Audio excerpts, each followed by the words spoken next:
여러분 안녕하십니까? 아침의 매일경제 저는 이상훈입니다. 전봇대까지 쓰러뜨리는 위력. 태풍 흰남노가 한반도를 향해서 북상하고 있습니다. 지금 제주가 가장 먼저 걱정을 해야 되는 지역으로 떠올랐는데요. 일단 지금은요. 최악의 상황을 가정해서 대처하는 게 일단은 안전한 것 같습니다. 만반의 준비, 이럴 때는요. 좀 심할 정도로 해야 되는 상황이 온 것 같습니다. 자, 일면 기사 바로 출발하겠습니다. 먼저 매일경제 보시죠. 세계 경제 2024년 코로나 이전 회복된다. 뭔가 좀 낙관적인 전망을 내놨죠. 세계적인 석학입니다. 폴 크루그먼 교수. 뭔가 전망 인터뷰를 통해서 내놨습니다. 인플레이션 정점을 찍었지만 경기 둔화는 일단 내년까지 지속될 것으로 전망을 했습니다. 그리고 중국의 내수 부진, 정책 불안, 중국은 중진국의 함정에 빠졌다. 그러나 내년 이후에는 뭔가 좀 살아난 모습 보일 것이다. 그런 전망을 내놨습니다. 다음은 동아일보 보시죠. 초속 60m. 그러면은 이게 시속으로 하면은 200km가 넘어갑니다. 흰남노 내일 오전이면 통영 일대 상륙한다. 여기 지도를 좀 소개해드리죠. 여기 보시면요, 5일 오후, 그렇죠, 오늘입니다. 오늘 밤 정도면요, 제주도 가까이 옵니다. 서귀포 남서쪽 한 180km 해상, 그리고 쭉 올라오죠. 그리고 내일 오전 8시면은 경남 통영 거제 부근까지 옵니다. 그리고 그 이후 경로가 이렇게 되고요. 일단 동해상으로 완전히 빠져나가는 거는요, 내일 밤 9시 정도로 일단 전망되고 있습니다. 이 정도가 되면 조금 안전하지 않을까 싶은데요. 일단 이런 경로가 예상됩니다. 이번엔 국민일보 보시죠. 자, 아래쪽에 있습니다. 추석 물가가 고공행진이다. 채소 28%, 과일은 9.4%가 올랐다. 가뜩이나 지금 대외적으로 수입 물가 자체가 비싸졌잖아요. 근데 집중호우의 폭염 반복, 농산물은 더 타격을 입고 있는 겁니다. 지금 추석 물가인데요. 시장에 가보면 깜짝깜짝 놀란다. 이런 말씀하시는 분들 많습니다. 마지막으로 한겨레 확인해 보겠습니다. 동맹국들을 쥐어짜는 바이든표 보호주의. 자, 동맹국을 쥐어짠다는 거죠. 대표적으로 떠오르시죠? 전기차 문제입니다. 인플레이션 감축법 등 입법을 잇따랐는데 미국 우선주의입니다. 그러면서 공급망을 재편하는데 우리나라가 피해를 본다는 거죠. 동맹국들이요. 한국, 유럽연합 전기차 그리고 반도체 역차별당하고 있습니다. 동맹국 생산시설까지 흡수하려는 거 아니냐. 이런 의도가 읽히고 있답니다. 그럼 미국은 잘 살지만 동맹국은 어쩌라는 겁니까? 이런 질문 나오고 있습니다. 자, 지금까지 일면기사 짚어봤고요. 오늘도 다양한 뉴스, 특히 태풍 소식도 준비돼 있습니다. 그리고 그 뉴스의 의미 깊숙하게 분석해 주시기 위해 네 분 자리하셨습니다. 한 분씩 소개해드리겠습니다. 자, 먼저 화면 가장 왼쪽에 지금 보이고 있죠. 윤경호 MBN 논설위원 자리하고 계십니다. 그리고 그 옆에는요, 신경민 전 국회의원 나와 계시고요. 세 번째 자리에는 홍석준 국민의힘 의원 나와 계십니다. 그리고 마지막으로 최경철 매일신문 편집위원 자리하고 계십니다. 자, 네 분 안녕하세요. 안녕하십니까.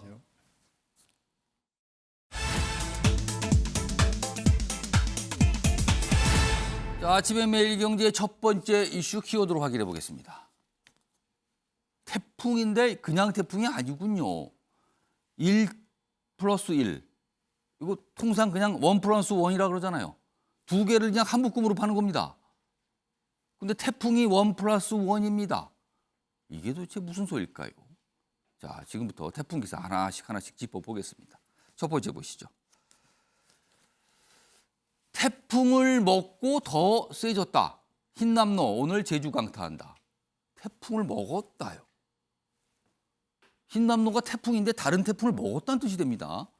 최근 태풍이 되려던 열대 저기압을 흡수했습니다. 그러니까 흰남노는 태풍인데 그 옆에 열대 저기압이 있었어요. 그리고 조금 지나서 얘가 태풍이 되려고 하는 순간 먹어버렸답니다. 그러면 규모가 2배가 된 겁니다. 강풍 반경이 400km입니다. 이렇기 때문에요. 이 흰남노는 경로를 얘기하는 게 그다지 의미가 없다. 워낙 광범위하게 강하다는 겁니다. 전국의 직간접 영향입니다. 내일 남해안 상륙 최대 600mm, 600mm. 엄청난 양입니다. 그리고 지금 대통령은요, 대비 강화, 선조치 후보하라 이렇게 단단히 주문을 했습니다. 자, 그럼요, 여기 태풍을 먹고 더 세웠다는데요. 자, 어떤 모습이었는지 위성 영상으로 잡힌 게 있습니다. 확인해 보겠습니다. 지금 보시면요, 저 보이는 게 흰남노인데요. 밑에 뭐가 올라오고 있죠? 저게 열대 저기압입니다. 저게 지난 1일쯤 현상인데 합해졌습니다. 그냥 순식간에. 저겁니다. 저러면서요, 순간 규모가 2배로 늘어납니다. 그리고 엄청난 위력을 갖게 됩니다. 저 당시까지만요, 흰남노가 위력이 조금씩 약해지고 있었어요. 근데 열대 저기압과 저렇게 합해지면서 사실상 1대1, 1+1 태풍이 된 겁니다. 그러면서 규모가 어마어마해졌다는 겁니다, 지금. 그리고 오히려 지금 더 세지면서 올라오고 있습니다. 강도는 단순히 강이 아니라 매우 강입니다, 지금. 이런 상황입니다. 그러니까 좀 많은 분들이 그리고 또 태풍과 인접한 나라에서 다 걱정들을 하고 있습니다. 다음 기사 하나 더 보겠습니다. 제주 남해안 내일까지 달리는 차도 뒤집을 강풍이다. 만약에 차가 움직이는데 태풍을 정면으로, 바람을 정면으로 받을 때는 뒤집힐 수도 있다는 거예요. 조심하셔야 됩니다, 정말로. 역대급 풍속 예보가 됐습니다. 위력은 하고 돼 있는데요. 경북 동해안 등 초속 30m 안팎, 수도권에서는 걷기 어려운 정도의 강한 바람. 그 정도면은요, 초속 15m 정도거든요. 근데 아까 일명에다 소개해드렸죠. 최대 강풍이 60m라고요. 초속. 전국 대부분 지역에 거센 비가 올 예정이다. 이렇게 되어 있습니다. 자, 태풍 흰남노 북상하면서요, 제주가 본격적인 태풍 영향권에 들어가 있는 상황입니다. 주택 침수 등 비 피해가 속출하고 있는데 제주 전역 오늘 오전 8시를 기해서 태풍 경보도 내려진 상황입니다. 자세한 상황 지금 현장 연결해서 알아볼 텐데요. 제주도입니다. 제주에 나가 있는 취재 기자 연결해 보겠습니다. 자, 조동욱 기자, 지금 제주 현지 상황 좀 전해주시죠. 네, 저는 지금 제주도 한라산 중턱에 나와 있습니다. 역대 가장 강력한 위력을 가진 것으로 평가받는 태풍 흰남노가 북상하기 시작하면서 이곳 제주도 이른 아침부터 비바람이 몰아치고 있습니다. 흰남노는 내일 새벽 제주에 가장 가깝게 접근할 것으로 보이는데 강한 비를 동반한 거센 비바람이 몰아칠 것으로 예상됩니다. 기상청은 오늘 오전 8시부터 제주도 육상과 앞바다에 태풍주의보를 발효하면서 이젠 제주 전역에 태풍 경보가 내려질 예정입니다. 태풍 경보와 함께 오늘 오전 3시부턴 제주도 전역에 호우 경보까지 발효가 됐는데요. 태풍이 지나는 내일은 최고 600mm의 폭우와 초속 60m가 넘는 강풍이 예고됐습니다. 자, 조동욱 기자, 상륙까지 시간을 따져보니까 그렇게 많이 남지는 않았어요. 그런데 지금 제주도에서는 벌써 침수 피해, 피해가 곳곳에서 발생하고 있다고요. 지금 어떤 상황입니까?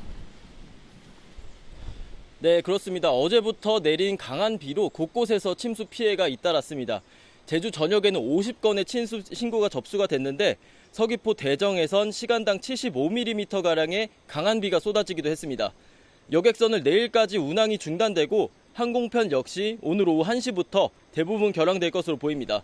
제주도 대부분의 학교가 오늘과 내일 태풍을 대비해 휴교할 예정입니다. 본격적인 영향이 시작된 만큼 제주에 계신 분들은 태풍 상륙에 철저한 대비가 필요해 보입니다. 지금까지 한라산 중턱에서 MBN 뉴스 조동욱입니다. 자, 지금 제주는 초긴장 상태죠. 왜냐하면 한반도에서 우리나라에서 가장 먼저 태풍을 만나는 곳이니까요. 아무래도 저 지역 잘 좀 지켜봐야겠고요. 자, 지금부터는요, 전문가 연결해서 자세한 내용 좀 알아보겠는데요. 이재정 K웨더 예보팀장 전화로 연결돼 있습니다. 이 팀장님 나와 계시죠? 네, 안녕하세요. 자, 우선 가장 궁금한 것부터 저 질문 좀 드리겠습니다. 기상청에서도요, 정말 세다라고 걱정을 하고 있습니다. 얼마 전에 기상청장이 경로 의미가 없다, 경로 자체가 이런 말까지 나왔는데요. 흰남노, 과거에 우리 기억 속에는 태풍 매미, 태풍 루사가 있습니다. 그 태풍들과 비교하면 어느 정도 강도로 보이십니까, 지금요?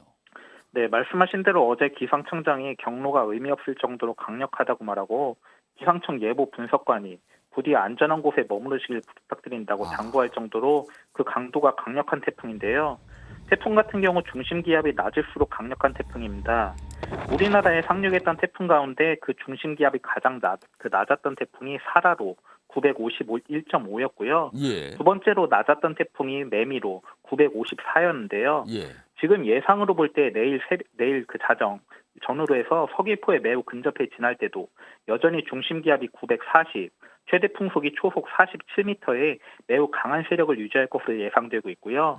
이후에 내일 아침 7시경 통영 부근에 상륙할 때도 그 중심 기압이 950, 최대 풍속이 초속 43m 이상의 강한 세력을 유지할 것으로 전망되고 있기 때문에 예. 역대 가장 강한 세력으로 상륙하는 태풍이 될 전망입니다. 일단 숫자상으로 보면은 태풍 매미 2003년이거든요. 엄청난 피해를 발생했는데 그거보다 최소한 더 강하다 또는 같다 이 정도입니까? 그럼요?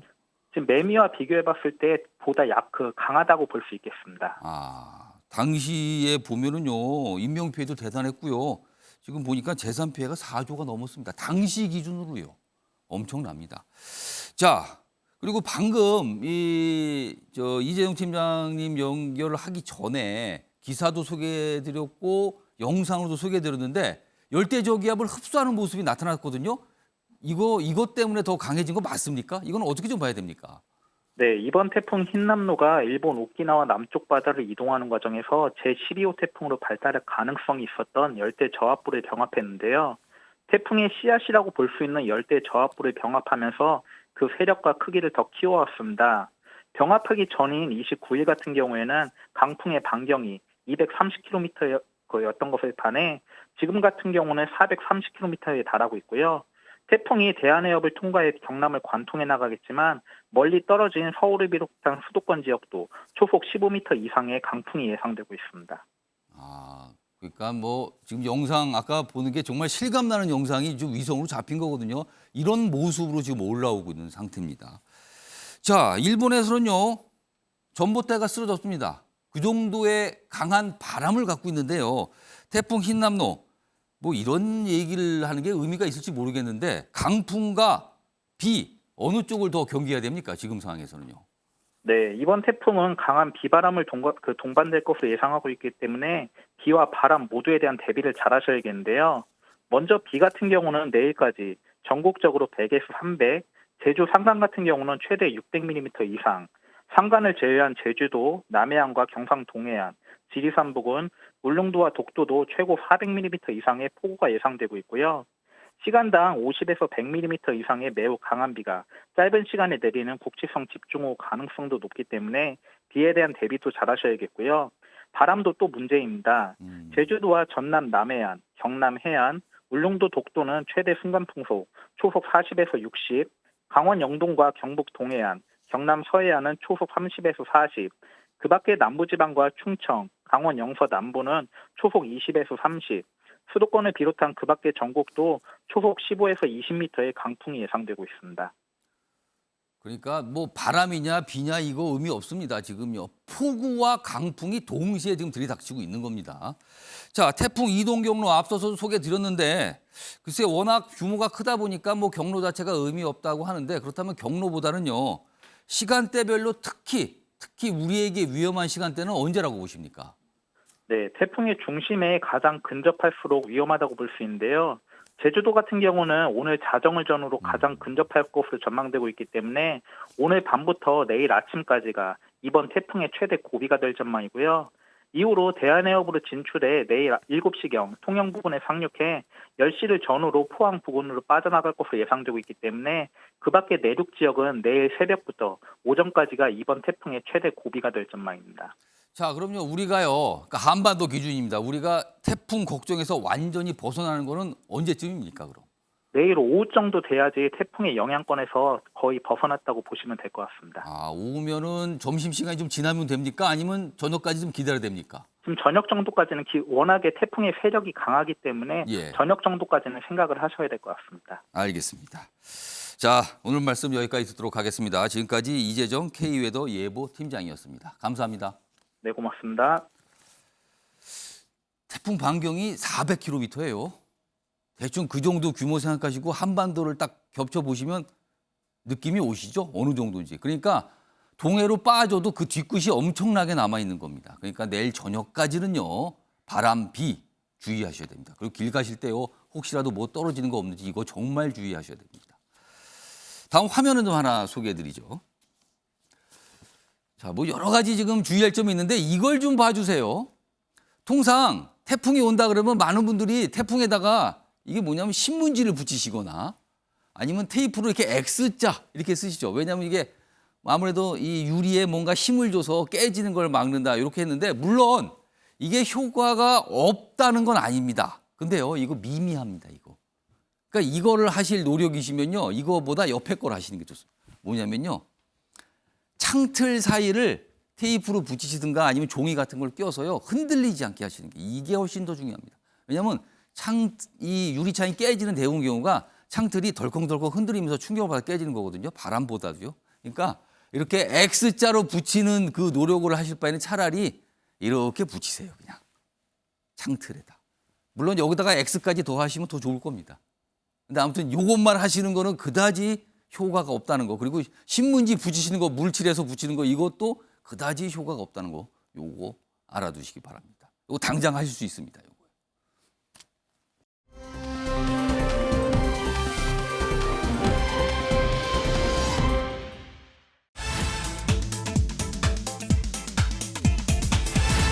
아침에 매일경제 두 번째 키워드 확인해 보겠습니다.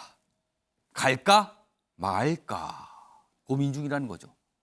아니면 이미 마음을 굳혔을 수도 있습니다. 자, 요 내용 좀 다뤄보죠. 이재명 민주당 대표와 관련된 내용입니다. 6일이죠. 내일 소환을 하라. 검찰이 통보를 했어요. 지금 뭐 정치권이 이걸로 발칵한 상황이고요. 민주당은 뭐 강력히 반발하고 있죠. 자, 그런데 또 고민이 있는 겁니다. 이재명 검찰에 출석을 해도 안 해도 문제다. 오늘 의원총회 열거든요. 몇 가지 논의할 사항이 있는데 의총 논의 후 결정 이렇게 돼 있습니다. 그러니까 오늘은 일단 결정을 하지만 아직은 미지수다라는 거죠. 이렇게 돼 있습니다. 이재명 수사 회피로 비치는 것 경계한다. 최고위원들은 출석에 부정적. 그러니까 당내에서도 의견이 왔다 갔다 하는 거예요. 지금 달라요. 의총 거쳐서 개인 결정 아닌 점을 부각하겠다. 의원총회에서 이걸 논의하는 이유가 당 차원에서 뭔가 논의 끝에 결정된 거다. 요거를 보여주고 싶은 거다. 이렇게 또 분석이 돼 있네요. 자, 이 사안과 관련해서요. 어제도 민주당에서 기자회견 통해서 이렇게 반발하는 목소리 냈거든요. 그 모습 확인해 보겠습니다. 이재명 당대표에 대한 소환은 제1야당에 대한 윤석열 대통령의 전면전 선포입니다.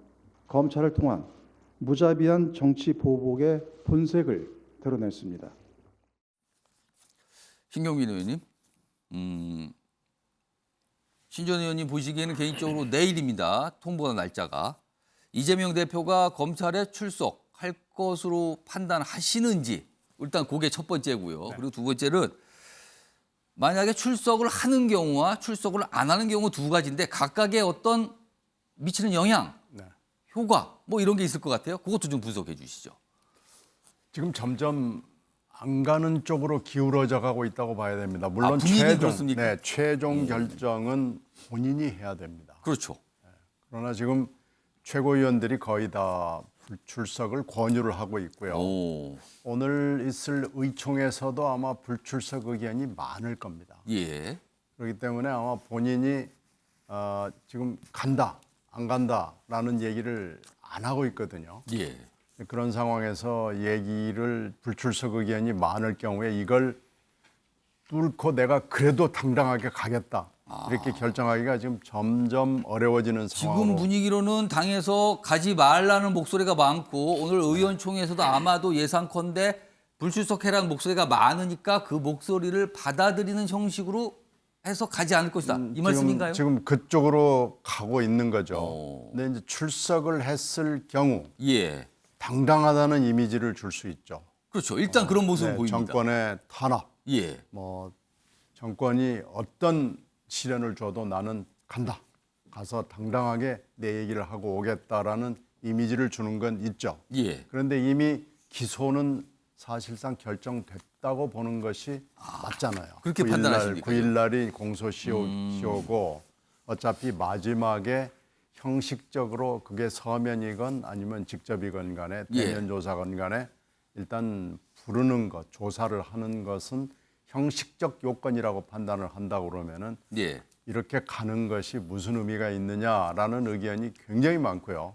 또 하나는 이제 이 태풍이 지나가고 나면은 바로 추석 연휴 모드로 들어가게 되고 다음 예. 벌써 주말이니까요. 그 기간 동안에 또 계속해서 이 그림이 리플레이 그러네요. 되고 또 하여튼 추석 재방영되고 연휴 내내 나오겠죠. 뭐 24시간 모든 뉴스에 다 나오게 되면서 피의자 이미지가 굳혀지게 되는 거 아니냐라는 것이 있는 거죠. 그리고 어차피 기소를 할지 말지를 검찰이 결정하지 않아서 내가 나가서 그럼 한번 불기소 쪽으로 검찰하고 맞짱을 한번 떠보겠다 이런 것이 아니라고 본다면 그런 당당한 이미지라는 것이 무슨 의미가 있겠느냐라는 것이 이제 만류하는 대부분의 논리들이죠. 그런데 이제 가야 된다고 얘기하는 물론 목소리가 있죠.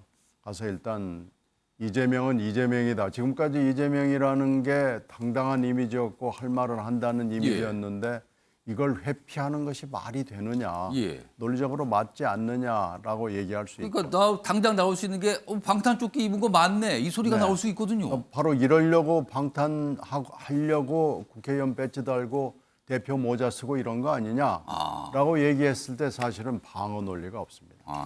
여기서 하나 시사점은 9월 1일 날을 우리가 복귀해서 돌아가 보면은요.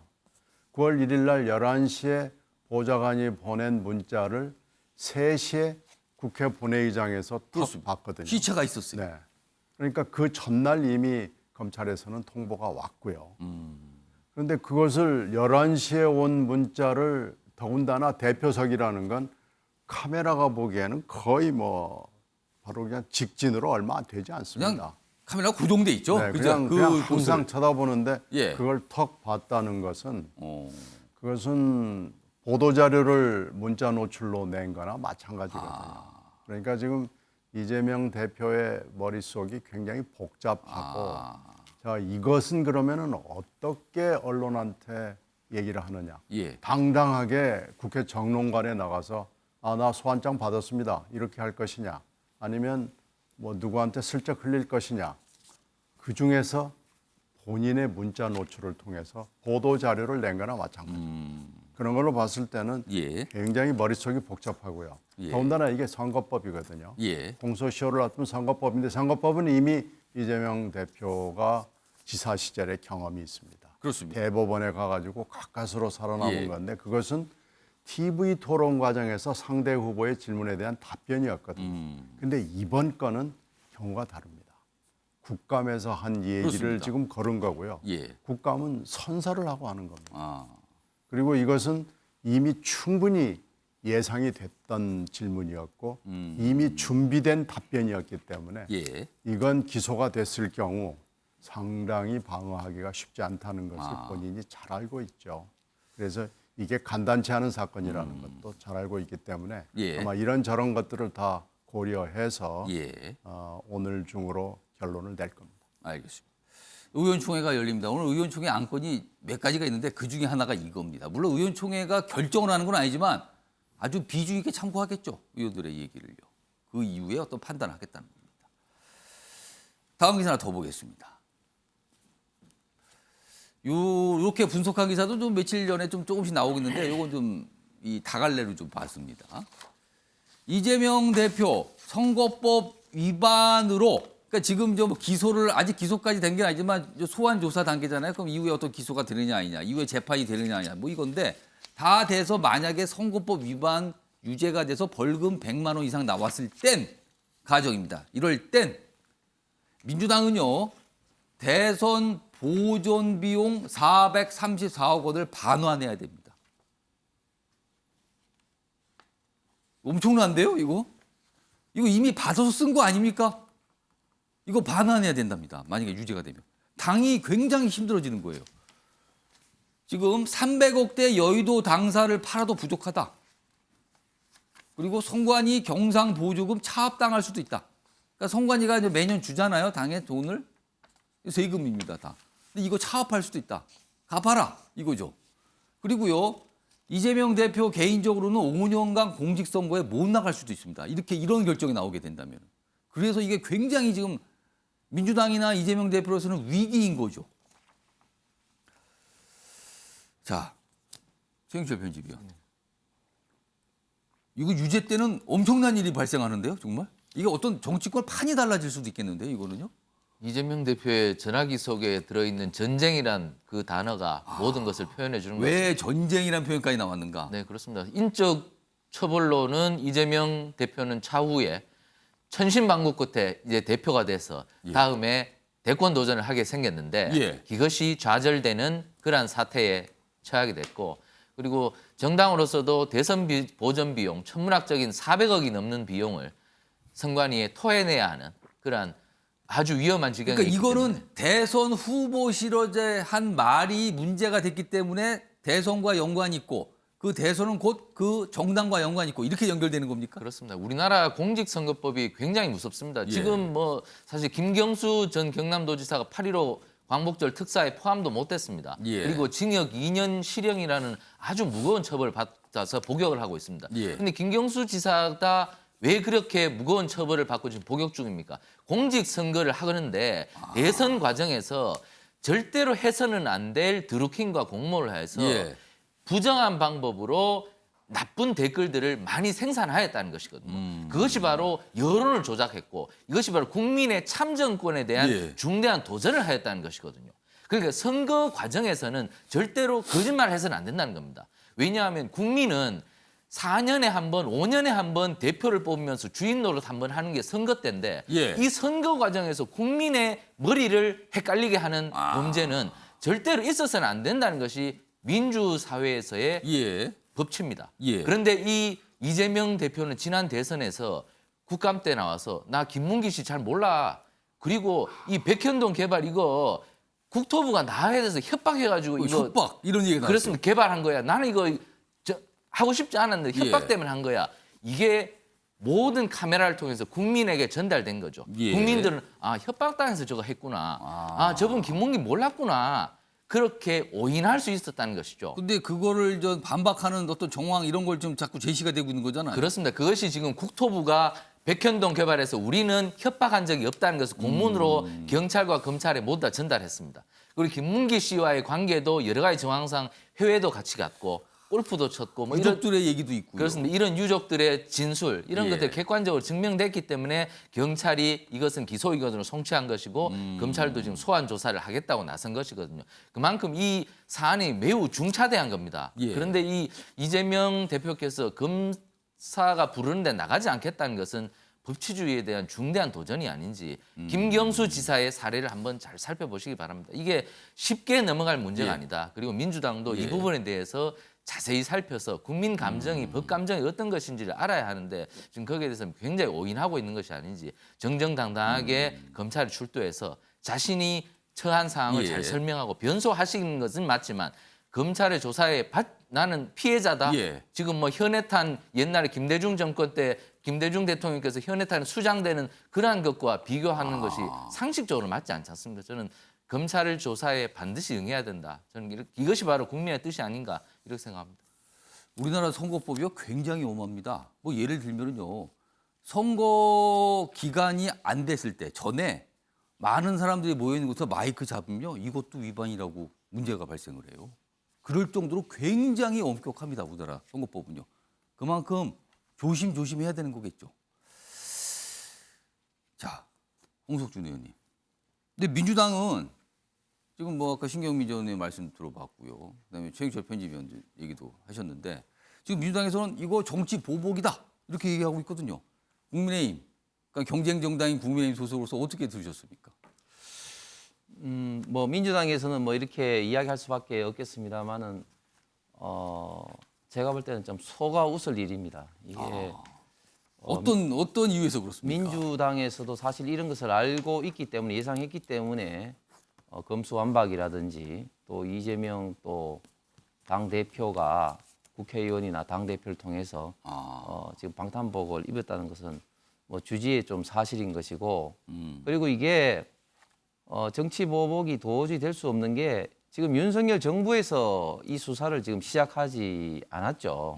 지금 문재인 정부 전 정권에서 수사가 진행됐었고 단지 그때 수사가 좀 성실히 하지 않아서 좀 진척이 조금 덜 된 것에 불과한 것이고 그래서 지금 윤석열 정부 들어서 수사를 본격화하니 이런 문제가 생기는데 그리고 또 이제 그 민주당에서는 대변인이나 여러분들이 이제 말꼬리 잡는 거다. 예. 뭐 이런 식으로 이야기하는데 조금 전에 앵커도 이야기한 것처럼 우리나라 선거법에서 가장 중요하게 보는 사안이 두 가지입니다. 첫 번째 돈을 살포해서 매수하는 것이고 두 번째는 대중들의 판단, 유권자들의 판단을 방해하는 허위사실 공표 이게 가장 심한 예. 심각하게 보는 두 가지의 선거 범죄인데 이재명 대표는 벌써 이와 관련된 경험이 있지 않습니까? 2018년도 지방선거 때 당시 지금 충북지사인 김영한 당시 후보가 친형에 대한 강제 입원 사실 관련해서 언급을 하니 그런 적 없다. 예. 그런 그게 계속 논란이 됐고 결국 재판을 계속 그렇습니다. 그래서 진행됐었죠. 고등법원에서까지 이제 300만 원을 받았는데 대법원에서 이제 5대7로 겨우 이제 뒤집히면서 예. 그때 대법원 판결도 상당히 문제점이 많았습니다. 그때 대법원 판결은 소극적인 표시에 대한 적극적인 공표가 아니다. 이렇게 이제 했는데 지금 이 사안은 세 가지 허위사실 공표지 세 않습니까? 가지 발언이 논란이 예, 되고 지금 있는 거예요. 대장동 건 그리고 백현동 건 그리고 고 김문기 처장 건인데 이 사안 하나하나마다 너무 명백하게 허위 사실을 공표했다는 게 지금 경찰의 지금 판단이고 예. 저도 이 사항을 좀 아는 것이 제가 이제 그 백현동 건에 대해서는 이제 그 감사원 이제 청문위원을 하면서도 이야기했지만은 예. 지금 백현동의 핵심적인 사항은 종을 자연 녹지에서 예. 지금 준적을 올리면서 이것을 한 것이 맞지 않느냐 이런 부분에 맞지 않지 않냐 이런 부분에 대해서 여러 군데에서 문제 제기를 했고 심지어 지금 국정감사에서도 이야기한 이것을 가지고 이재명 당시 지사가 이게 내가 하고 싶은 한 것이 아니라 국토부의 거의 반협박이었다. 협박이라는 예, 얘기가 나왔죠. 이런 이야기를 하고 협박을 하면서 이걸 안 하면은 직무 예. 위기로 했다. 이렇게 됐는데 예. 사실 그렇지 않다는 게 그전에 이미 예. 국토부에 있던 공문이라든지 성남시 그런 게 있기 때문에 이런 면에서는 상당히 좀 심각한 허위사실 공표에 해당될 여지가 많다고 생각을 합니다. 자, 이 공소시효라는 게 있어요. 이 사안에 대해서 9일이거든요. 9일로 얼마 안 된 6일 내일입니다. 소환 날짜. 과연 나올 것인가 말 것인가. 그리고 그 이후에는 기소가 될 것인가 말 것인가. 뭐 이런 게 기다리고 있습니다.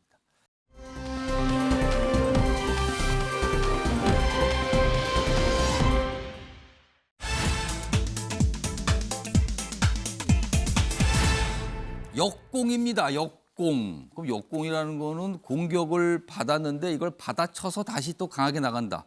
뭐 이런 뜻이 되겠네요. 기사로 확인해 보겠습니다. 뭐 이 내용 역시 이제 지금 정치권 상황과 연결됩니다. 최근에 어떤 녹취록이 보도를 통해서 공개가 됐죠. 주범 구속 기소 9개월. 도이치모터스 주가 조작 재점화됐다. 그러니까 이게 사법 리스크가 지금 각각 양쪽에 있어요. 야당에도 하나가 있고요. 여권에도 하나 있는데 이건 여권 상황입니다, 지금. 김건희 여사 주식 주문 정황 녹취록. 그러니까 뭔가 대화가 오갔거든요. 근데 뭔가 수락을 하는 듯한 이런 표현들이 나왔어요. 근데 그거에 대해서 대통령실은 일임 매매의 경우에도 확인을 하는 거다. 그리고 그 녹취 내용은 일임 매매임을 확인해 주는 내용이다. 이렇게 또 설명을 합니다. 그래서 이거 왜곡된 거다. 이렇게 그런 식으로 보는 거는 이런 입장이죠. 근데 야당은 국정조사 특검 카드를 만지작거리고 있다. 그리고 이런 가운데 이 수사 꽤 오래 진행됐거든요. 검찰 김 여사 처분 미룬 배경에 의문이 일고 있다. 이렇게 돼 있습니다. 먼저 이 얘기 좀 해줘. 윤경호 의원님.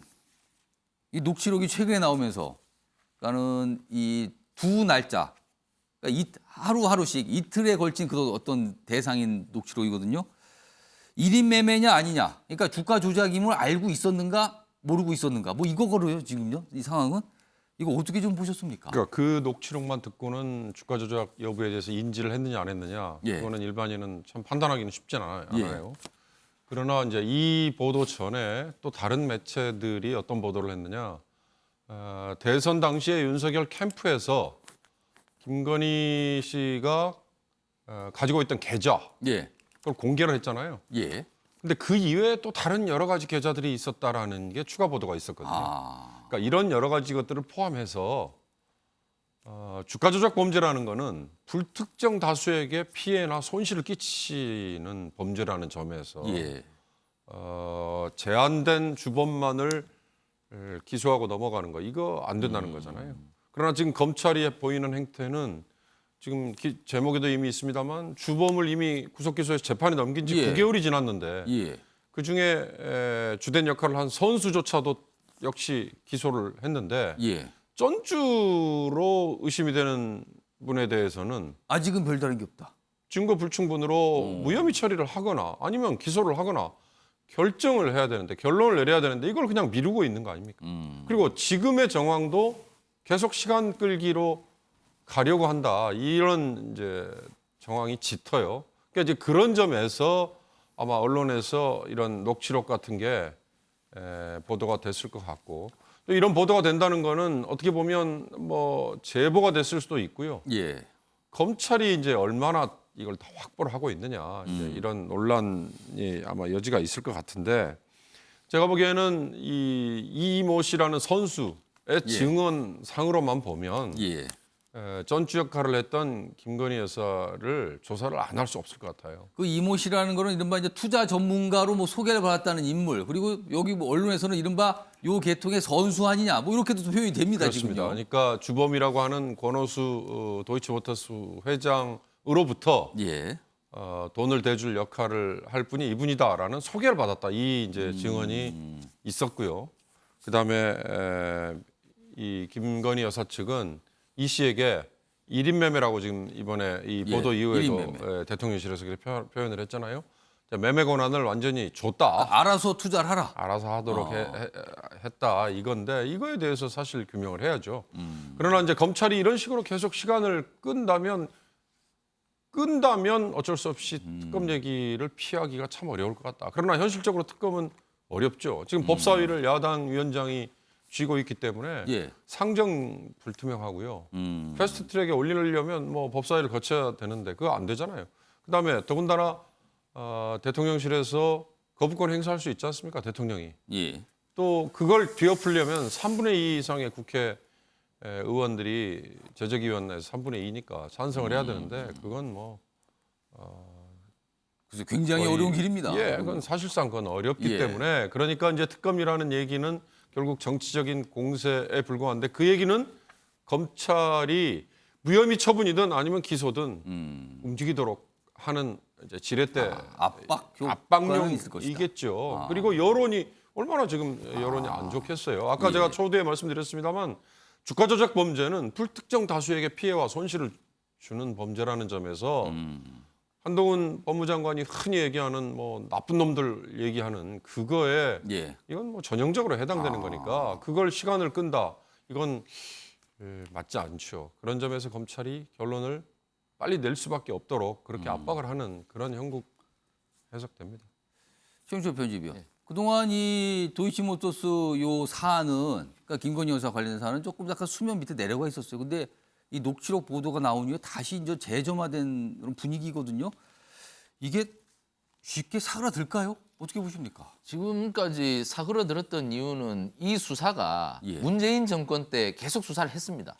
그렇기 때문에 그 수사의 객관성을 일단 인정을 하는 분위기였고 문재인 정부 하에 검찰에서 하는 거다. 그렇습니다. 그게 오랫동안 수사를 했습니다. 저 예. 도이치모터스 사건을. 그런데 문재인 정권에서 윤석열 검찰총장과 사이가 틀어진 지가 꽤 됐는데 예. 저 혐의가 있었다면 왜 덮어뒀겠느냐. 그냥 왜 그렇게 놔뒀겠느냐. 이런 상식적으로 좀 합리적 의심이 있고. 그런 인식이 있었다 지금까지는. 그렇습니다. 그리고 주범 권오수가 지금 구속된 지가 9개월이 넘었습니다. 예. 그리고 공범들도 구속돼 있습니다. 예. 근데 그분들이 가만히 있었겠습니까? 이게 만약에 자신이 모든 것을 혐의를 뒤집어 쓰고 전주인 김건희 여사가 아무런 처벌을 받지 않고 있다면 이건 상식적으로 그 사람들의 죄가 더 무거워질 터인데 예. 그것을 그 사람들이 가만히 놔둘 것인가. 아. 여러 가지 합리적인 정황으로 봤을 때는 김건희 여사가 전주로서 이것이 공범으로 개입했다는 정황은 굉장히 두기가 어려운 것이죠. 아, 연결점을 찾기는 그러니까 지금까지 검찰도 어려웠다. 그렇습니다. 그래서 지금 공범으로 이렇게 본 기소하기에는 증거가 매우 부족하다. 예. 그리고 이 주범이나 공범들이 김건희 여사에 대해서 뚜렷한 진술도 못하는 상황에서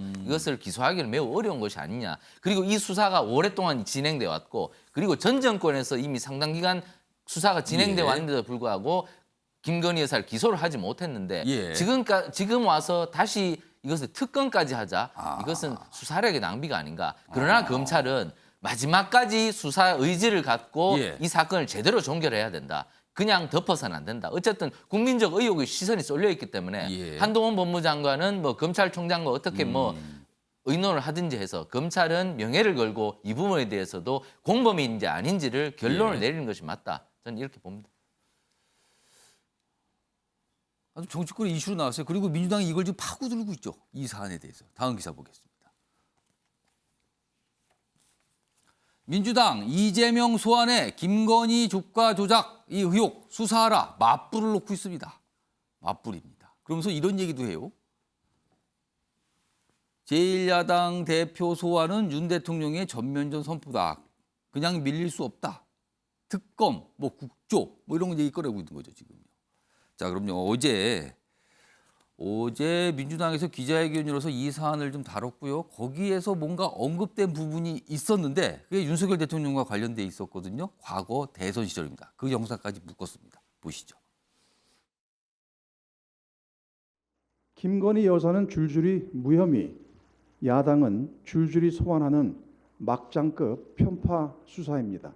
오히려 국민들께서는 김건희 여사가 포토라인에 서야 한다고 생각하십니다. 도이치모터스 주가 조작 의혹 재판에서 김건희 여사가 직접 주식 매수를 주문한 정황이 녹취록에서 드러나고 있습니다. 공직선거법상 허위사실 공표에 해당하는 사람은 오히려 윤석열 대통령입니다. 도이치모터스만 한 것이 아니고 한 10여 가지의 주식을 전부 했는데 손실을 봐서 저희 집사람은 거기서 안 되겠다 해서 돈을 빼고 그 사람하고는 절연을 했습니다. 김건희 여사에게는 자본시장법 위반 혐의가 있고 윤 대통령은 공직선거법상 허위사실 공표죄 혐의가 새롭게 추가되었습니다. 홍석준 의원님, 야당에서 윤석열 대통령이 허위 사실을 공표했다 대선 때 이거 법 위반이다 이렇게 좀 주장하고 있습니다. 어떻게 들으셨습니까? 이재명 대표의 허위사실 공표에 대한 어떻게 보면 좀 물타기 맞불로 했는데 너무 조금 이제 급이 안 되는 사안을 가지고 좀 이야기하시는 것 같아서 최근에 그 도이치모터스 녹취록 그 인터넷 뉴스에 이제 나온 예, 그 보도가 사안은 됐죠. 보도는 방금 그 대선 그 후보로서 토론 당시에 예. 저 언급을 어떻게 보면 더 좀 입증해주는 그런 어떤 이야기인 것이죠. 그러니까 당시에 골드만삭스 출신인 어떤 유탁 매매인에게 1인 매매를 이제 그렇죠. 투자 해서 전문가로 뭐 소개가 되는 이모 씨입니다. 그렇습니다. 이모 예. 씨에게 1인 매매를 해서 뭐 10가지 정도의 주식을 가지고 했는데 그게 손실이 나서 이제 그 관계를 이제 절연을 했다. 그런 표현인데 녹취의 표현상에서도 뭐 자세히 나오진 않지만은 그 이모 씨라는 사람이 김건희 여사에게 얼마에 대해 주식 가격이 있으니까 어떻게 할까요? 물어보는 게 나오죠. 예, 물어보니까 이제 알아서 하세요. 뭐 이렇게 이제 표현이 됐는데요. 1인 매매라는 것은 완전히 이제 위탁 그 매매인에게 하지만 그러나 중요한 사항에서는 그 자금을 댄 분들한테 저도 뭐 예를 들면 그런 어떤 간접 투자를 하거나 하면은 전화가 이제 못 올 때도 있지만 하는 게 이제 통지를 상례입니다. 해줘야 되는 거다, 그거는. 예, 그렇습니다. 그리고 이 사안은 2010년 1월 12일 날 발생한 사건. 지금 2010년입니다. 예, 2010년. 그러니까 12년이 흐른 사건이고 좀 전에 최경철 위원이 이야기한 것처럼 굉장히 이제 문재인 정부 때부터 수사가 굉장히 오래 진행돼 왔던 사안입니다. 이런 사안에 대해서 지금까지도 하지 않은 것은 좀 검찰이 좀 철저한 어떤 수사를 한다는 그런 의지는 있습니다만은 우리 윤경정 위원님이 말씀하신 것처럼 빨리 좀 결론을 좀 내는 것이 필요할 것 같습니다. 알겠습니다. 신경미 전 의원님, 이 사안 어떻게 좀 이해하고 계십니까? 글쎄 뭐 아무래도 뭔가 좀 찜찜하지는 않아요. 이게 1인 매매라고 하는데 1인 매매 같지도 않고 그리고 그 당시 윤 후보가 얘기했던 그 구좌 이후에도 또 다른 구좌 얘기가 또 나오고 그래서 이걸 그 당시 깨끗하게 그게 뭐 문재인 검찰이냐 윤석열 검찰이냐 뭐 이런 문제는 계속해서 논란이 되고 있지만 예. 뭔지 하여튼 개운하지 않다는 네, 거죠 지금. 허다가만 느낌. 그러니까 그리고 찜찜한 게 계속 남아 있다 뭔가가 그리고 지금. 문재인 예. 검찰도 그 당시에 허다가 뭔가 벽에 부닥쳤고 후보라는 것, 또 예. 굉장히 강력한 후보라는 것 때문에 허다가만 느낌이 있고 이게 하여튼 뭔가는 있는 것이 분명해 보이는데 그 뭔가가 검찰이 열심히 하지 않음으로써 생기는 미지근함이 지금 있는 거죠. 그 찜찜함은 어떤 식으로든지 간에 해소는 돼야 되죠. 근데 지금 특검법은 현실적으로, 예. 정치적으로, 법률적으로 이게 가능하냐.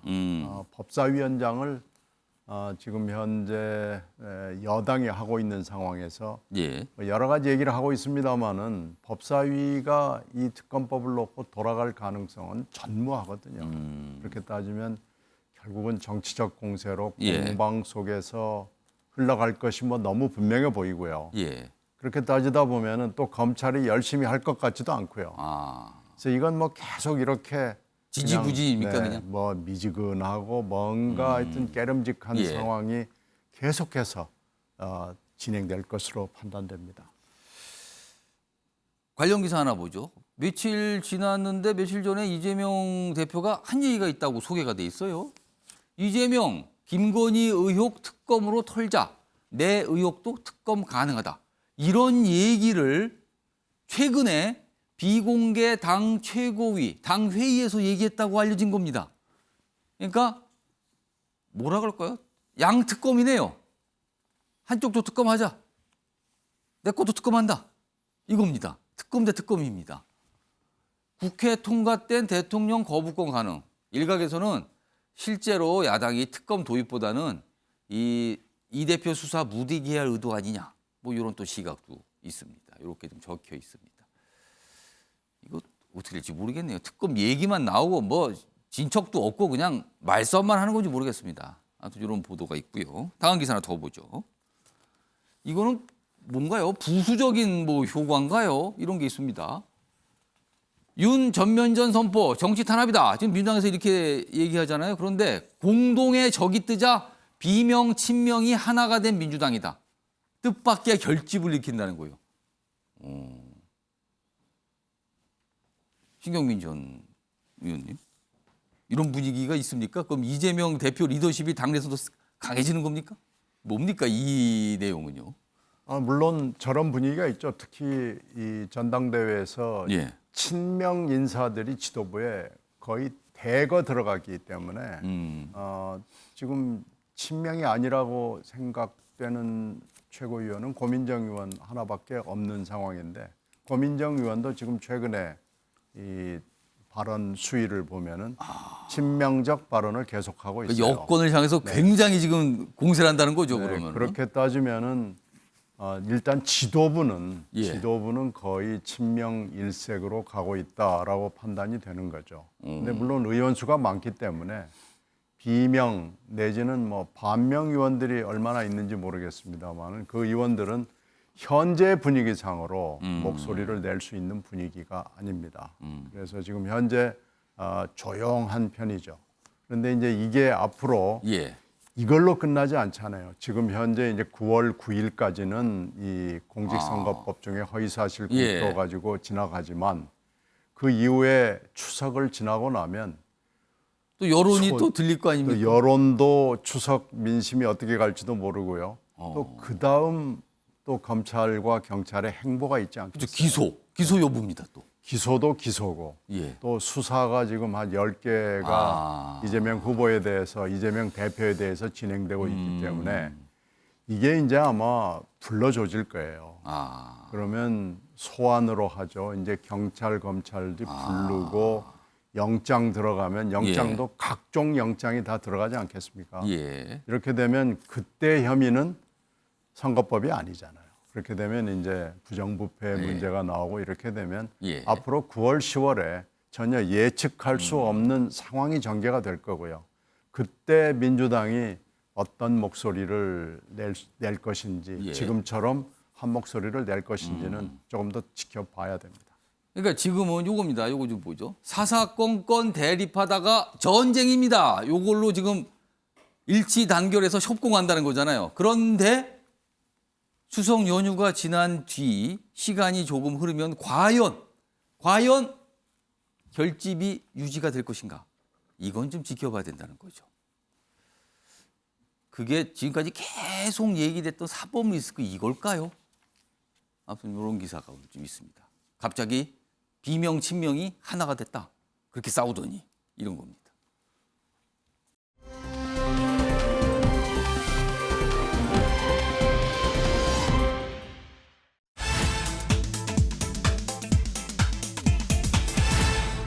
금지곡입니다. 금지곡이요? 이거 과거 옛날에 뭐 70년대, 80년대 뭐 그런 때 많이 썼던 거 아닙니까? 틀면 안 되는, 들으면 안 되는 노래. 정부가 이런 거 듣지 마 하고 막 지정한 곡이잖아요, 이거. 근데 금지곡이 나왔습니다, 키워드로. 보겠습니다. 이준석, 윤 정부 잘못 지적할 자유 있다. 어제 대구에서 기자회견을 열었어요. 대통령과 당을 다시 한번 또 공격한 건데요. 그리고 윤핵관을 겨냥해서는 심기경호를 하고 있다, 지금. 각하 심기경호. 각하 심기경호도 이거 과거에 나왔던 표현 아닙니까, 이거? 이게 시대가 어떻게 가는 건지 모르겠네요, 지금 표현들이요. 그리고 뭐 성상납 의혹 관련 경찰 출석 요구엔 난 이재명과 달리 거부 의사 없다. 간다. 뭐 이런 입장도 밝혔습니다. 자, 그럼요. 이준석 대표 어제 기자회견 꽤 내용이 좀 많았어요. 그래서 첫 번째 묶음으로 하나 먼저 준비했는데요. 들어보시죠. 특히 국민의힘의 모든 구성원에게는 문재인 정부의 잘못에 대해서 지적할 그런 자유만큼의 윤석열 정부에 대해 지적할 자유가 있습니다. 그들이 뭐라 하든지 금지곡을 계속 부르겠습니다. 대통령이나 유력 정치인에게는 굽힘이 없을 것을 다짐합니다. 양두구육이라는 사자성어 하나 참지 못해서 길길이 날뛰는 사람들은 공부할 만큼 했는데도 지성이 빈곤한 것이겠습니까? 아니면 각하가 방귀를 뀌는데 맞춰서 시원하겠다고 심기경소하겠다는 그런 사람들이겠습니까? 그러니까 이런 얘기죠. 그쪽은 계속 심기경호 하세요. 나는 금지곡 계속 쓸 겁니다. 뭐 이겁니다, 지금요. 그러면서 비판할 자유 있습니다. 뭐 이런 거예요, 지금. 최영철 편집위원. 뭐 내용도 내용이지만 일단 장소가 주목받았어요. 대구입니다. 그리고 그중에서도 김광석 거리였어요. 가수 김광석. 금지곡이 꽤 있었습니다. 뭐 이런 거 생각했을까요? 왜 대구였습니까, 어제? 대구를 선택한 것은 지금 윤석열 대통령의 지지율이 많이 떨어지고 있고 특히 윤석열 대통령을 열렬하게 지난 대선에서 지지했던 뭐 영남권에서조차 TK를 비롯한 예. 거기에서 뭐 지지율이 떨어진다고 보니까 아 내가 들어갈 틈새가 열렸구나 이렇게 해서 자신은 뭐 부모님 고향이 그쪽이니까 연고주의에 기댄 것이죠. 그런데 연고주의에 기댄다는 것은 결국에는 사람이 가장 급할 때 가장 답답할 때 그렇죠. 결국 고향 찾아가는 거지 않습니까? 최후의 보루 뭐 이렇게 꼽히잖아요. 그렇습니다. 밖에서 사업하다 돈 다 틀렸을 때 결국 부모님 집으로 찾아가는 그러한 경향이 뭐 있는데 바로 그러한 모습을 보여주고 있는 것이 아니었나. 그래서 사실 제가 이준석 대표 인터뷰를 했을 때 이준석 대표는 제가 한번 물어봤습니다. 그런 연고주의를 조금 생각하고 있는가? 대구 경북이 고향이라는 생각, 부모님의 고향이 대구 경북이니까 그런 생각이 있습니까? 하고 물어봤더니만 저는 그런 생각이 전혀 없습니다. 저는 오직 노원입니다. 저는 서울에서 나고 서울에서 자랐기 때문에 노원에 아주 애착이 많고 노원에서 계속 출마할 것이고 예. 이러한 취지로 저한테 얘기를 했습니다. 근데 결국엔 제가 아까 얘기했다시피 지금 대구로 간 것은 결국 그만큼 답답하다 내 처지가. 그러니까 어떻게 보면 본인도 굉장히 좀 힘든 상황이다. 이른바 상황이 공공하다. 뭐 이런 거를 좀 그러니까 생각한다는 결국에는 겁니까? 자신이 그 전에 했던 말과 다르게 나오는 언행 불일치의 현상을 보여준다는 것이죠. 정치인은 예. 언행 불일치가 일어나기 시작하면은 그때부터 신뢰를 잃게 됩니다.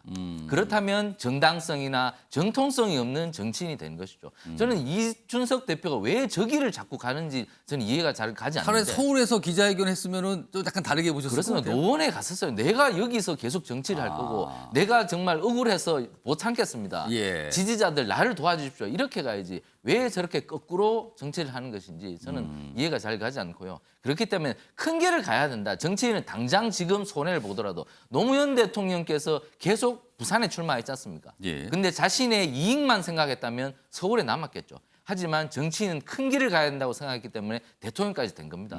이준석 대표도 좀 더 큰 정치를 생각하신다면 예. 좀 더 다른 길을 갖는 것이 맞고, 그리고 당을 위한 성공 후사의 정신을 계속 가져간다면 정치의 미래가 열릴 것인데, 지금처럼 저렇게 계속 공격의 화살만 쏘아댄다면 그 화살이 결국 자신에게 돌아온다는 것을 잊지 말았으면 좋겠습니다. 자, 이게 첫 번째 발언이고요. 뭐 다른 내용도 좀 있습니다. 기사로 좀 먼저 보죠. 이준석, 대구가 죽비를 들여야 한다. 보수 텃밭에서 정부 여당 심판을 호소했다. 이렇게 제목이 달려 있습니다. 자, 그럼요. 이 내용과 관련된 영상도 따로 하나 준비했습니다. 들어보시죠. 윤핵관들이 사슴을 가리켜서 말이라고 했을 때 왜 초선 의원들이 그것을 말이 맞다고 앞다퉈 추인하며 그것이 사슴이라고 다른 말을 하는 일부 양심 있는 사람들을 집단 린치합니까? 권력자의 눈치 안 보고 타성에 젖은 정치인들이 더 이상 대구를 대표해서는 안 됩니다. 유교 의원님, 이건 뭐라 그럴까요? 이걸 뭐라고 표현할지 모르겠습니다만 아무튼 대단하게 강하게 얘기했습니다. 지금의 윤석열 정부, 그다음에 윤석열 대통령, 그리고 본인이 대표를 했던 국민의힘에 대해서 예. 약간의 좀 역설적인 조롱을 하는 거 아닙니까? 조롱하면서 심판해달라 이런 뜻입니까? 그럼요. 그러니까 대구를 택한 거예요. 가장 열성적인, 그냥 맹목적인 지지를 했던 대구에서조차 지금 지지율이 떨어져 있고 외면을 했지 않았느냐. 여기서 뭔가를 해주셔야 된다 이 뜻입니까? 여기서 저 윤석열 대통령과 국민의힘에 좀 죽비라고 표현을 했지만 예. 역설적으로 조롱이라는 표현 제가 맞는지 모르겠습니다만 저는 이준석 전 대표는 그 의도 이외에는 아무것도 없다. 본인이 무슨 뭐 대구의 뭐 연고 이런 거 따질 계제가 아니죠. 그렇죠. 그리고 아까 우리 저 최경철 의원은 노원에 가서 했어야 된다 그러는데 노원에 간다고 이준석이라는 정치인이 뭐 그쪽 지역에서 무슨 저 지역주의와 비슷한 정도의 지지를 얻겠습니까? 그러니까 그런 거는 제가 보기에는 의미가 없을 것 같고요. 왜 예. 하필 대구를 택했느냐? 예. 아주 역설적인 조롱을 하기 위해서 대구를 간 거다. 표면상의 이유는 대구에 있는 뭐 청년 당원 700명이 뭐 만나자고 만남 요청을 했다면서요. 그러니까 이제 그런 거지만 모르겠습니다. 지금 국민의힘은 결국 누워서 침뱉게 하는 거예요. 그래서 전 대표가 저렇게 계속 당을 향해서 돌을 던지고 또 당은 그걸 막 하나하나에 일거수일투족에 말 한마디에 전부 대응하기 급급하고 그게 참 집권 여당의 모습인데 좀 안타깝죠. 이준석 전 대표의 얘기 화면으로 정리한 거 다시 한번 좀 불러오겠습니다. 좀 보겠습니다. 두 번째 부분입니다.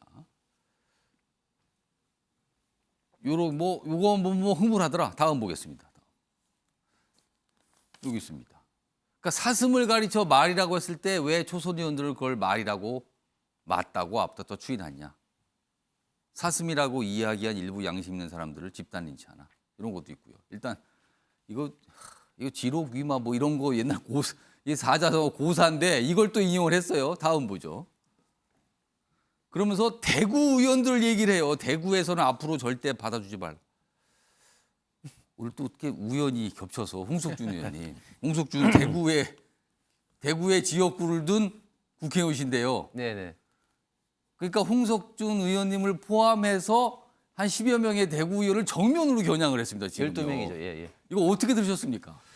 예, 저 기자회견하고는 김광석 거리가 뭐 제가 대구시 공무원할 때 이제 만들기도 자주 가는 곳인데 예. 그곳에서 기자회견 하시는 우리 이준석 대표를 보니까 참 안타까운 좀 마음이 드는데 일단 물론 이제 이준석 대표가 한 말 중에 이제 대구 의원들, 대구 이제 정치인들 잘못해도 죽비를 들어야 된다. 당연히 뭐 잘못해도 죽비를 들어야 되죠. 그런데 좀 안타까운 것은 지금 이준석 대표가 생각하는 지금 일반 그 대구 시민들이라든지 보수층들이 지금 당에 이런 사태가 지금 발생된 데 대해서 이준석 대표의 책임이 많다고 하는 게 압도적입니다, 지금. 그렇기 때문에 그 죽비를 대구 시민들이 대구 정치인에 들라고 이야기를 하는 게 시민들이 지금 동의를 하지 않고 있는 그런 어떤 상황인 것이고, 그리고 저렇게 그 말을 사섬이라고 저거 이야기를 하는데 과연 그렇게 지금 보는 것이 맞는 건지, 지금 당의 분란을 단순하게 사자성어가 아니라 지금 가처분이라든지 법적 공방이라든지 이런 걸 통해서 자꾸 당의 어떤 분란과 이런 것을 종합적으로 이제 보면서 시민들 여론 형성, 그리고 거기에 따른 또 의원들이 어떤 생각이 정해진다고 하는데 너무 단편적으로 본인의 어떤 입장에서 이야기를 많이 하는 것 같습니다. 뭐 계속 이러는데요. 뭐 지금 비대위 꾸리잖아요. 뭐 비대위 꾸리는 상황이 있는데 이거 간단하게 소개만 드리겠습니다. 이것도 계속 진행 중이에요. 그러니까 시간이 지나면 뭐 판명이 나는 상황인데 이렇습니다. 여당의 새 비대위원장의 주호영, 김태호 검토. 주호영 비대위원장은 이미 비대위원장이다 지금 직무 정지가 됐고, 김태호 의원은 새롭게 좀 등장했는데 전과 똑같은 비대위는 안 된다. 뭐 이런 소리가 나와요. 근데 이렇게 걱정하는 이유가 있거든요. 다음 화면으로 그걸 소개해드리죠. 그러니까 만약에 주호영 비대위원장 다시 오게 된다면 현실론에는 사람이 마땅치 않다. 그래서 주호영 비대위원장 가닥인데, 이렇게 된다면 앞서서 가처분 인용의 배경이 여러 가지 있으면서 주호영 비대위원장 직무정지 시켰는데 다시 온다. 그럼 추가 가처분 인용 가능성이 있는 거 아니냐. 빌미되는 거 아니냐. 뭐 이런 시각도 지금 당내에 존재하고 있습니다. 이건 좀 지켜보도록 하겠습니다. 이거 어떻게 될지 모르겠습니다, 지금. 자, 그리고요. 다음 기사 좀 하나 소개해드리죠. 무슨 인공지능 AI 얘기가 나와요. 오늘 많은 신문들이 이거 소개하고 있는데, 미국 미술 공모전에서 AI가 그린 그림이 1등을 됐습니다. 1등상을 받았어요. 기계가 그렸어요. 근데 1등을 한 거예요. 그러니까 이렇게 나오는 거예요. 드디어 예술의 죽음이다. 사람은 끝났다. 기계가 더 잘한다, 이제는. 근데 반면에 이런 시각도 있어요. AI는 사람이 작동하는 거예요. 그냥 도구에 불과합니다. 이런 시각이죠. 좀 더 보면 이렇습니다. 이게 뭐 하여튼 어떤 과정을 거쳤어요. 로봇이 올림픽 출전한 격이다. 그리고 스포츠카 중에서 자동차 경주하는데 일반차하고 슈퍼카하고 같이 경기한 격이다. 이건 이미지 짜깁기한 고도의 표절일 수도 있다. 창작이 아니다. 이런 시각이죠. 뭐 아무튼 그렇습니다. 여러 가지 시각이 갈립니다. 유 의원님, 이거 어떻게 좀 판단하십니까? 저는 처음부터 구분을 했어야 된다라고 생각합니다. AI가 작용을 했느냐 안 했느냐를 출품하는. 아예 나눠서 AI 그렇습니다. 쪽과 아니 쪽을 나눠야 된다는 그렇습니다. 거네요. 주최 측도 아예 처음부터 구분을 했어야 된다. 사진 예술에 있어서도 예. 보정을 조금이라도 한 거냐 아니면 원본 그대로냐 구분을 하듯이 AI 자체도 그렇게 구분을 했다면 AI는 AI끼리 경쟁을 하는 게 오히려 더 맞는 거 아니냐. AI와 인간의 대결은 이세돌의 바둑이 마지막이었습니다. 그 다음부터는 예. 인간이 AI를 이길 수 없다는 거 이미 지금 판명이 났어요. 다른 분야에서도 저는 마찬가지다라는 생각이 들거든요. 조금 방향이 다르지만 성형 미인을 뽑는 여성들의 이 선발 기준도 저는 앞으로는 성형 수술을 조금이라도 한 사람과 안 한 사람. 자연 그대로의 얼굴과 이게 구분이 되는 게 맞는 거 아닐까. 마찬가지 차원에서 AI가 조금이라도 작용을 했느냐 안 했느냐 그걸 처음부터 기준을 설정했다면 이런 논란은 필요하지 않을 것이다 생각이 듭니다. 이 그림 좀 볼까요? 이걸 그렸답니다, 이게. 그러니까 어떤 주제를 딱 주고 그 주제에 맞는 그림을 그리세요 했는데 이런 그림들을 그린 겁니다. 근데 대단한 실력이라 그런데 또 어떤 분들은 다 어디서 본 것 같은 거 이렇게 짜집기 한 거 아닙니까? 아무래도 기계니까. 창작의 영역, 과연 인간만인가? AI도 가능한가? 이런 논쟁 같습니다, 지금요. 자, 아침의 매일경제 오늘은 여기서 마무리합니다. 시청해 주신 여러분 고맙습니다.